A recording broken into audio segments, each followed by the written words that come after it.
Hi, I'm Roots XI. We're here at Occupy Santa Rosa on this gorgeous couple days after Thanksgiving. You wouldn't believe the weather here if you're in the Midwest under a pile of snow. And I'm showing my buddy here my my studio recording, my recording studio in a box. We have the SM58 microphone attached to the H4n with some wireless headphones, so I can monitor the audio recording, all going into a MacBook, the industry standard, running it through Final Cut Pro, and the video recording is my T1i, my handy T1i, and it's a little bit older camera, but it really does a good job of picking up the video, and of course with its buddy the H4n, I pick up awesome audio. Now basically you put your camera on a tripod. Yep. And then you get in front of it, and you can be as far away as you want with your digital voice recorder. As far away as I feel comfortable. For me, it was a sizable investment to get the camera, so I only stay a couple long strides away from my camera at any time. But yeah, I could, at any time I can get pretty far away because the audio is recorded externally. I found that the microphone on the T1i isn't necessarily the best, and the SM58 isn't necessarily the best, but for the money, it's the best. Now you got a windscreen on your voice recorder here. Yeah, I'll and show you got why. A little tie around it. Why do you have that little tie? So it doesn't slip off. Okay. Yeah. How does it slip off? Coming in and out of my pocket, and just being bumped against. It's the windscreen that came with the Zoom H4n. So I made it into a turbine, but you can see the hypersensitive microphones that are on board the H4n, which really makes it a standalone item. But I like the omnidirectional or the unidirectional SM58 and the noise reduction properties that I get with an XLR mic. Plus, like you were saying, I can have as long of a cord as I want. I mean, I could set that up on a tripod too, and I occasionally do. It's got its own dedicated tripod in my kit, so sometimes I'll set that up, and I have a super long 20-foot cord. But this is for nature watching, and as you can see, there's nature here, but the people watching is a lot more exciting. Talk about the headphones that you have around your neck. Oh, just some got them on clearance at the Radio Shack. They're some wireless headphones, so that I can have the H4n in my pocket and still monitor the audio. So what's the little dongle that you have that right there, and how far away can that be? The farthest that I've gotten it is about 30 feet. But again, it's an onboard thing, and basically it's to monitor without too many cords. As you can see, I'm already well, I've got one cord here. If I have the power supply to the H4n, there's another cord, and cordless is best. We all know that. Wireless is the best. So. And how do you deal with all the batteries? Are you constantly running around charging, looking for charging? An outlet? Yeah, I had to rent an office in downtown Santa Rosa, so I have some power supply for my battery charging. But the batteries don't drain too much. I mean, it depends on how exciting it gets. I mean, if we had 4,000 people here, I was telling you I got like 50 gigabytes the first week and a half of Occupy Santa Rosa. It's pretty exciting, lots of people here, but as it slows down for the winter, there's a lot less to record. So you use Final Cut Express? Final Cut Pro. Final Cut Pro. Yeah, and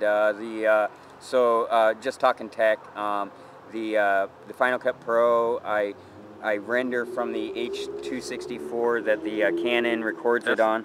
It records on H264 format. I render that into Apple 422 standard resolution, which puts like maybe a half a gigabyte video up to about a gigabyte and a half, and then I put that into Final Cut Pro, because the Final Cut Pro, if you use H264, it tends to take too long to render any effects. So for the 10 minutes that I take to render into Apple 422, I save every time that I want to put a title or anything on it. And then recently, for the Occupy Santa Rosa videos that I've been posting, I use Red Giant Mojo, just Mojo, and then I played with the effects a little bit to get its own look. I don't know if you're familiar with Mojo, but it gives you just a ton of parameters that you can change for the look of the video.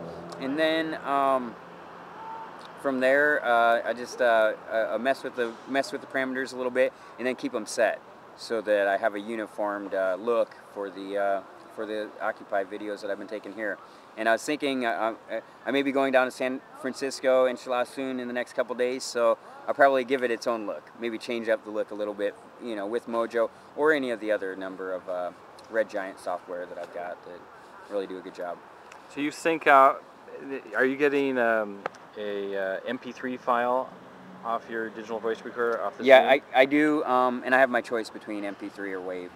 I prefer MP3s because if I don't want to change anything, it can go right into, you know, anything. It can go into my iPod if I needed it to. On my next upgrade, my infrastructure upgrade would probably be either, well, all things being equal, I'd get a 5D Mark II. It's a superior point and shoot Canon DSLR, you know, that runs awesome video, totally changeable parameters and everything. If not that, then maybe you know, an over-the-shoulder Canon Canon XH-A1. So that's kind of heavy, isn't it? yeah, but you know, you like the quality? What you get, yeah, what you get for the weight is good. What you get for the money is good. You were a one-man band. I'm a one-man band. Wouldn't you like an assistant? Have you ever tried working with other people? Yeah. Well, in video, no, not to this point. Just like I started out this way, and you know, that's where I'm at today. Where's the future for you? Why are you doing all this? You labor of love? Yeah, I'm in love. Yeah. How did you get in love? I mean, when did you know that this is something that you wanted to do?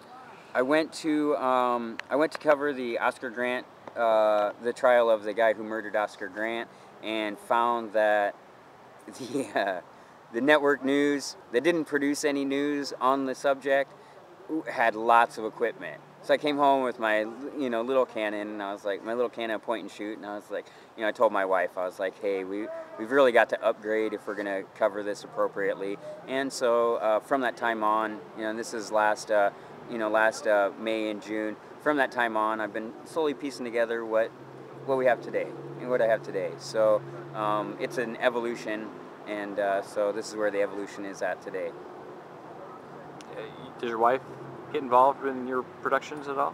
She's a green lighter. The green light or the red light, you know. She's the executive producer, if you will. Okay. Closing comments, sir.